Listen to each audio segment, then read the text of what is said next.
I've had such a great day here at Edith Falls, just walking around this picturesque place. I just never want to leave.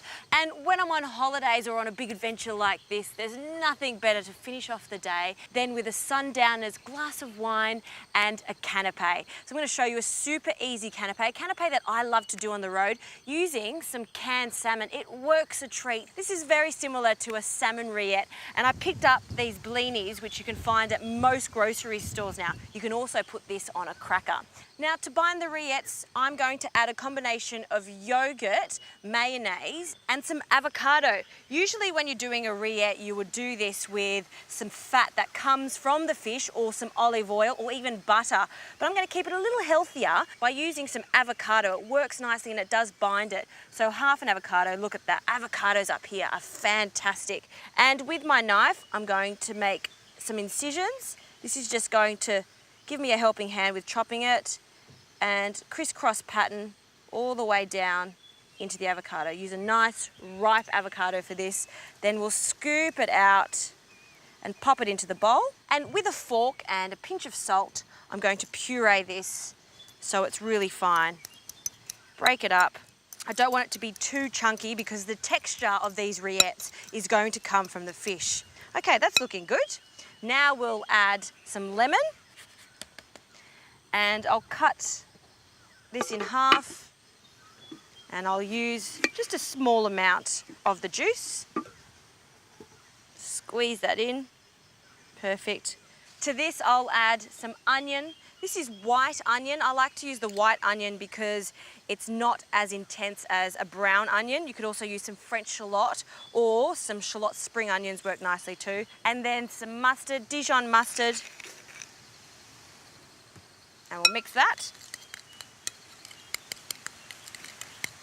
Now for those other binding agents, some mayonnaise, a spoonful,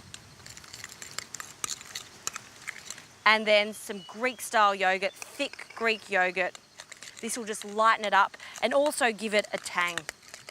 So we'll just open the can. Now I'll drain this because we don't want that liquid in there.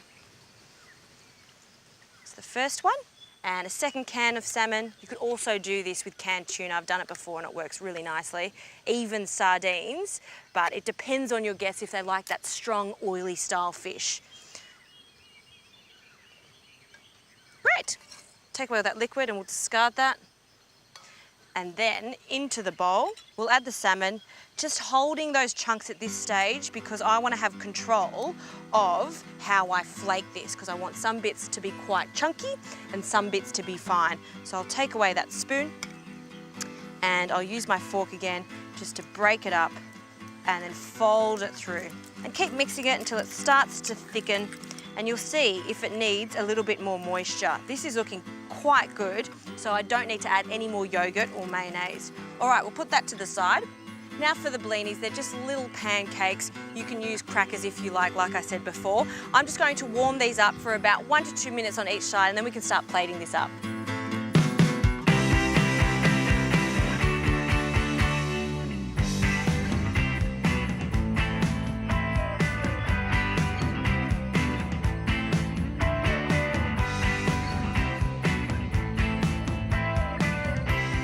Okay, these blinis are nicely warmed up, they've softened. So now let's start plating this up. I'll just grab this plate, I put a little piece of bark on the base just to make it look extra special. And then we'll grab our blinis and just place them into the plate. Nice. And then, just to zhuzh it up, it is sundowner canapés after all, I'll just grab 2 teaspoons and make small quenelles. Look, they don't have to be perfect, you can just dollop it on. But just by doing this, you're pressing the salmon and the avocado together. So it looks like rillettes. And then we'll just pop that on top. There's nothing I love more when I'm on holidays than to make a really fuss-free canapé just like this one with friends, a glass of wine, maybe a gin and tonic to go with it. Just really whets the appetite for the next courses. And the last one, really happy with the way these have turned out. Looks so good. And then for a little garnish on top of that, you could just sprinkle that with some sumac or some fresh herbs. Now I got my hand on some Thai basil, so I'll use just the small little leaves just to garnish on the top, and every second one I'll garnish with some coriander. You don't have to make it a French style rillettes, you can push the borders and make it slightly fusion. So you have it, salmon rillettes, Northern Territory style. I love the simplicity of this. I'm gonna have a taste of it. It's been a very relaxing day, even more relaxing now with a gin and tonic by Edith Falls and homemade canapes. I'm in heaven. They are beautiful.